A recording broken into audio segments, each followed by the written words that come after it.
हरी, तूने कभी सुना है उस हवेली के बारे में जो जंगल के बीचों बीच है, जो सिर्फ रात को ही दिखती है, जहां सूरज की रोशनी भी पहुंचने से डरती है? अरे भोला, तू भी ना फिर से वही पुरानी हवेली की बातें। लोग कहते हैं वहां रात को कोई चीखता है और सुबह वहां पंछी भी उड़ते हुए नहीं दिखते। क्या तुझे अब भी खजाने की पड़ी है? हरी, मजाक नहीं कर रहा मैं। उस हवेली में राजा प्रताप सिंह ने खजाना छुपाया था। सुनने में आया है मरते वक्त उसने अपने ही नौकरों को जिंदा दफना दिया खजाने के साथ, ताकि कोई उस तक न पहुंच सके। रात गहराती जा रही थी। चाय की दुकान से कुछ दूर झाड़ियों के पीछे खड़ा एक दुबला पतला लड़का चुपचाप सब सुन रहा था। भोला और हरी की हवेली वाली रहस्यमयी बातचीत। खजाना, भूतिया हवेली, जंगल के बीचों बीच। ये बात राजू भैया को बतानी होगी। वो शायद अब फिर से जिंदा महसूस करें। पुराना जर्जर सा स्टेशन, खंभों से पेंट उखड़ चुका था। चारों ओर सन्नाटा है। एक टूटी बेंच पर बैठा है राजू, 20-22 साल का नौजवान, झुकी हुई पीठ, थका चेहरा, आंखों में थकावट और कुछ हारी हुई उम्मीदें। पास ही पड़ी एक खाली बोतल से कोई गूंज सी आती है, जैसे हवा भी पूछ रही हो, अब क्या बाकी है? राजू भैया, अरे आप यहाँ क्या कर रहे हैं इस वीरान स्टेशन पर अकेले? कहाँ और जाऊं बिरजू, घर में तो बस ताने मिलते हैं। यहाँ कम से कम सन्नाटा है और मेरी हार की आवाज कोई नहीं सुनता। भैया, फिर वही सब? क्या हुआ अब? क्या नहीं हुआ बिरजू? पिताजी कह दिन भर नौकरी ढूंढता हूं, हर जगह से जवाब मिलता है अभी जगह खाली नहीं, या फिर अनुभव कहाँ है। घर लौटता हूं तो मां बिस्तर पर पड़ी खांस रही होती है, उसकी दवाइयों के पैसे तक नहीं होते। हर शाम लगता है जैसे जिंदगी खुद से ही मुंह मोड़ लेती है। थोड़ी देर दोनों चुप हो जाते हैं। बिजली गरजता है, हवा और भी ठंडी हो जाती है। भैया, मैं समझता हूँ। माँ की तबीयत देखकर मेरा भी दिल बैठ जाता है। मैं छोटा हूँ, कुछ कर नहीं सकता, लेकिन जो आप झेल रहे हैं, शायद कोई और होता तो टूट चुका होता। टूट चुका हूं बिरजू, बस अब बिखरने में देर है। कभी कभी सोचता हूं इस स्टेशन से कोई ट्रेन आए और मैं उसमें बैठकर कहीं दूर चला जाऊं, जहां मुझे कोई न पहचाने, जहां ये बोझ ना हो। भैया, अगर मैं कहूं एक रास्ता है, ऐसा रास्ता जो हमें इस हाल से निकाल सकता है, क्या आप चलोगे? कौन सा रास्ता? कहां? वो बात बाद में बताऊंगा। अभी सिर्फ इतना कहूं, हो सकता है हमारी किस्मत बदल जाए। राजू की आंखें बेंच के उस झरझर हिस्से पर टिकी हैं जहां कोई पुराना नाम खुरचा हुआ था। आसमान पर काले बादल मंडरा रहे हैं, जैसे बरसने की तैयारी कर रहे हों, और पास बैठा है उसका छोटा भाई बिरजू, जो अभी अभी कुछ बड़ा सा राज लेकर आया है। बोल ना बिरजू, क्या रास्ता बाकी है? जिस दलदल में जी रहा हूं उससे गहरा और कौन सा गड्ढा बचा है मेरे लिए? हर रोज उम्मीद को निचोड़ कर पीता हूं और फिर भी भूखा ही रह जाता हूं। एक पल की चुप्पी, फिर बिरजू की धीमी लेकिन जोशीली आवाज गूंजती है। भैया, जंगल के बीच एक हवेली है, बहुत पुरानी, डरावनी, लेकिन वो हवेली सिर्फ रात को ही दिखती है।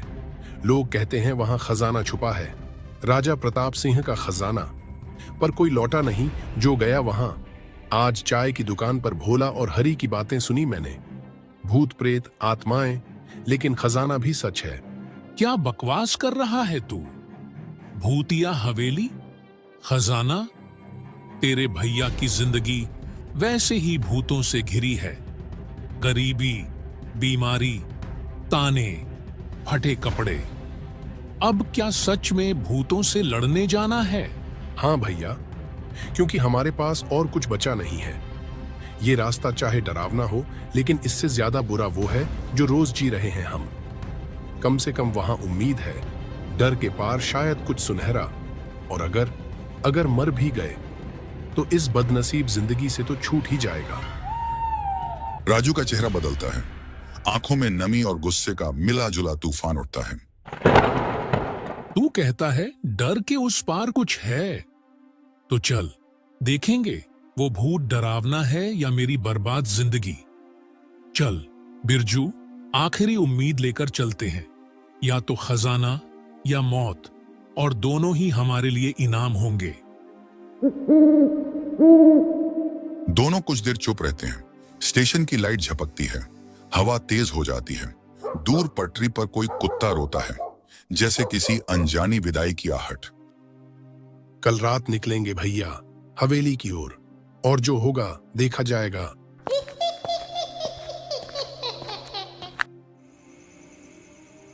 अगले रात जंगल में दोनों का पहला कदम। चांद बादलों में छुपा हुआ है, हल्की हल्की ठंडी हवा चल रही थी। दूर किसी उल्लू की कराह सुनाई देती है। राजू और बिरजू दोनों एक पुराना सा बैग लेकर खड़े थे, जिसमें कुछ रोटियां, एक टॉर्च, माचिस, पानी की बोतल और हिम्मत रखी है। चल बिरजू, अब पीछे लौटने का सवाल नहीं, जो होगा देखा जाएगा। हाँ भैया, माँ की आंखें हर रोज पूछती हैं कब लौटेगा हमारा नसीब। शायद आज जवाब मिलने वाला है।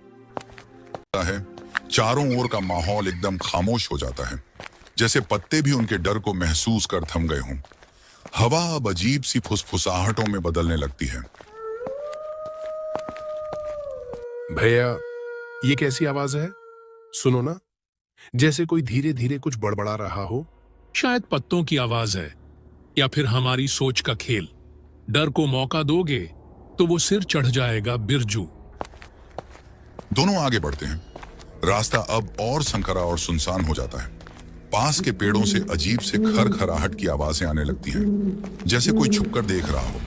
कुछ दूर चलने के बाद सामने से पीली रोशनी आती है, एक ट्रक की हेडलाइट्स। भैया देखो, ट्रक।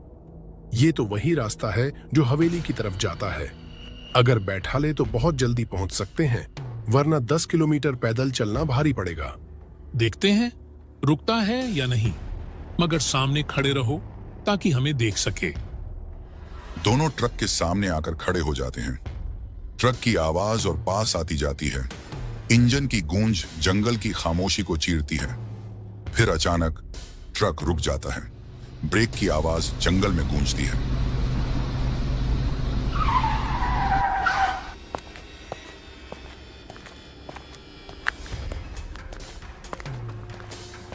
तुम दोनों इस वीरान जंगल के रास्ते में क्या कर रहे हो? क्या तुम्हें पता नहीं कि यह जंगल कितना खतरनाक है? इस वक्त कोई जिंदा इंसान यहां दिखे, यह अपने आप में सवाल है। राजू और बिरजू थोड़ी देर एक दूसरे को देखते हैं।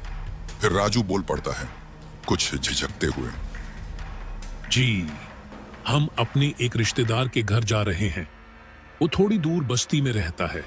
माँ की तबीयत खराब है, कुछ मदद मांगने निकले हैं। पैदल ही चल पड़े। अगर आप छोड़ दें तो बहुत मेहरबानी होगी। हम ज्यादा दूर नहीं जाएंगे, बस जहां तक आप जाएं उतना काफी है। ड्राइवर कुछ पल चुप रहता है, फिर लंबी सांस लेकर कहता है, मैं तो सिर्फ अगले मोड़ तक ही जा रहा हूं। वहां एक छोटी सी बस्ती है, 2-4 झोपड़ियां और एक चाय की दुकान। मैं वहीं रुकूंगा, क्योंकि उससे आगे का रास्ता रात में नहीं तय किया जाता। बहुत लोग कह गए और फिर कभी नहीं लौटे। ठीक है, बस हमें मोड़ तक छोड़ दो, हम वहां किसी से संपर्क कर लेंगे। ड्राइवर सिर हिलाता है, फिर ट्रक के कैबिन की ओर इशारा करता है। चढ़ जाओ, लेकिन ध्यान रखना, इस रास्ते में कुछ भी देखा तो आंखें बंद कर लेना बेहतर होगा। हर परछाई इंसान की नहीं होती इस जंगल में। राजू और बिरजू ट्रक में चढ़ जाते हैं। इंजन फिर से गूंजता है और ट्रक धीरे धीरे उस वीरान जंगल के रास्ते पर आगे बढ़ता है।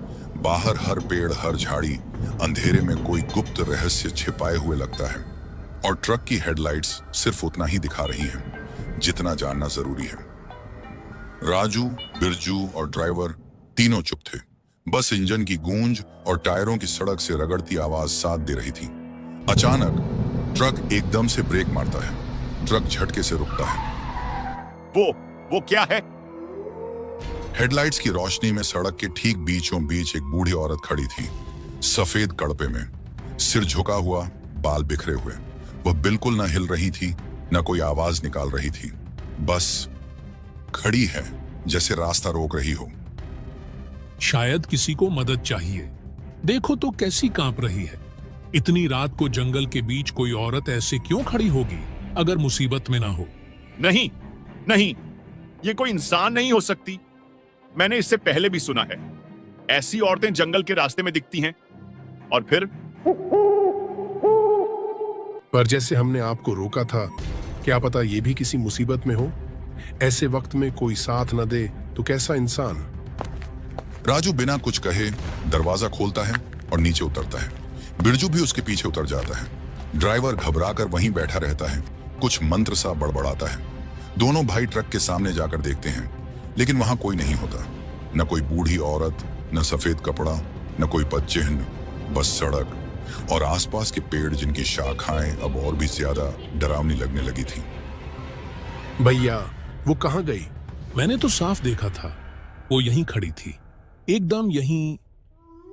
तभी ट्रक की बत्ती फिर एक बार झपकती है, जैसे कुछ असामान्य महसूस हो रहा हो। जल्दी आओ, वापस ट्रक में बैठो। जिसे देखकर उतरे थे वो इंसान नहीं था।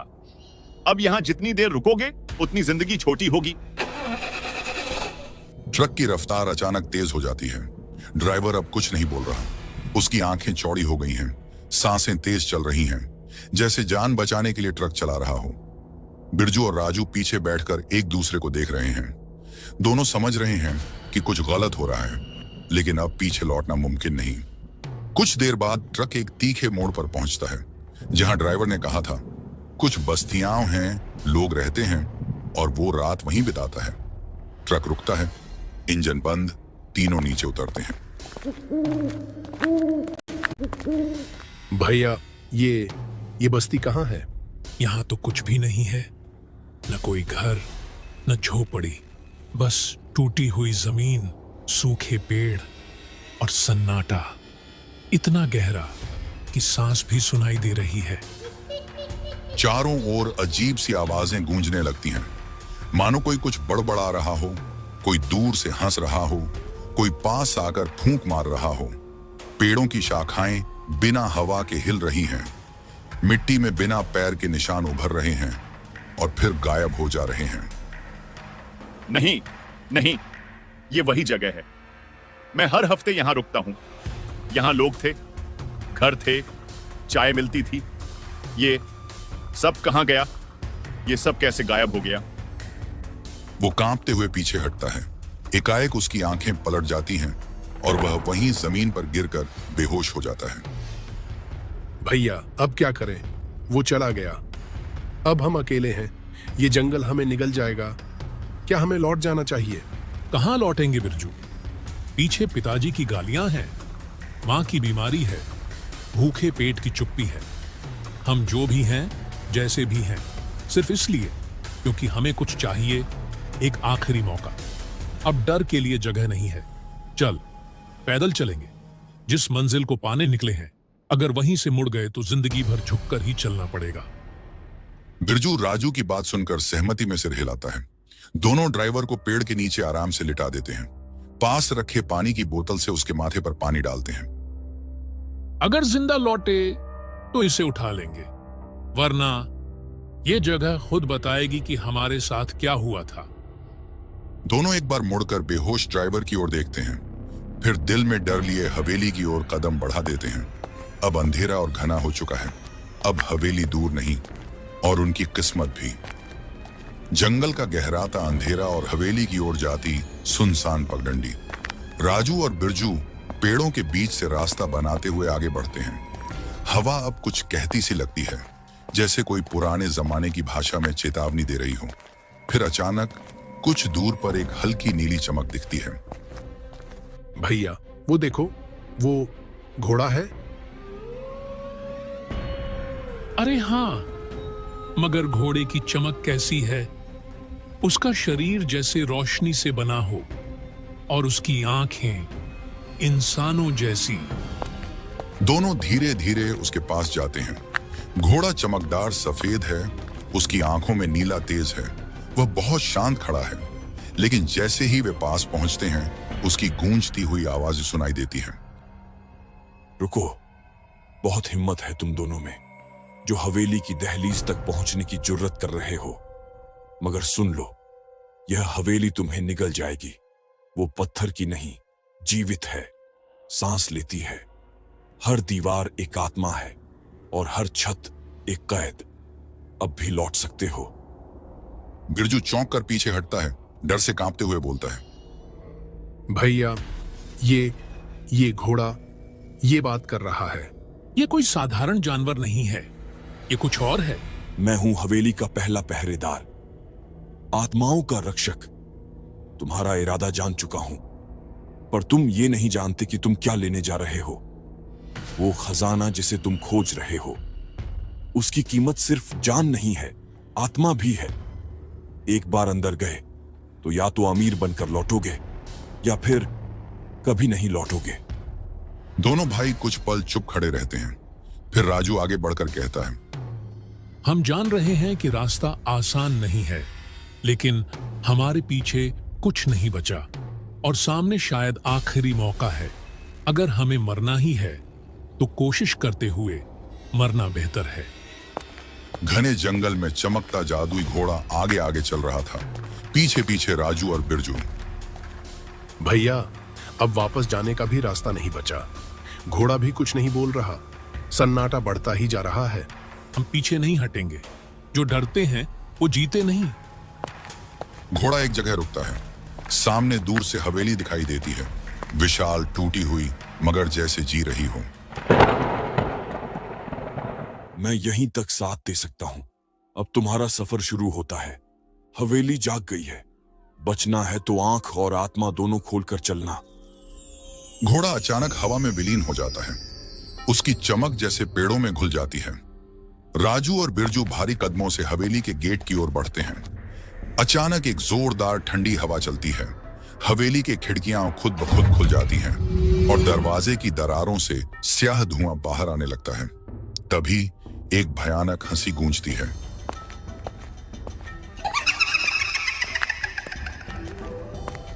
कौन है जो मेरी हवेली की दहलीज पर आया है? तुम इंसानों की हिम्मत कैसे हुई? काले धुएं से बनी आकृति धीरे धीरे आकार लेती है और फिर एक लंबा, झुककर चलता हुआ चेहरा, उलझे बाल और जलती लाल आंखों वाली चुड़ैल प्रकट होती है। भैया, ये तो सच्ची वाली चुड़ैल है। हमारे पीछे कुछ नहीं बचा चुड़ैल। अब आगे जो भी है उससे ही हमारी किस्मत तय होगी।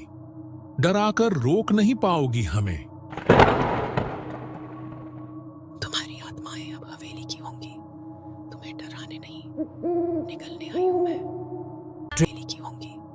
तुम्हें डराने नहीं, निकलने आई हूं मैं। चुड़ैल कुछ देर चुप रहती है, फिर कहती है, अब बताओ, क्यों आए हो इस हवेली में? खजाने के लिए या मौत को गले लगाने? हम अपनी किस्मत से हार चुके हैं। हर दिन घर में पिताजी की डांट सुनता हूं। निकम्मा है, बेकार है, यही सुनते आया हूं। मां बीमार है, इलाज के पैसे नहीं, कोई नौकरी नहीं देता, बस खाली हाथ भटकता हूं। भैया तो फिर भी चुप रहते हैं।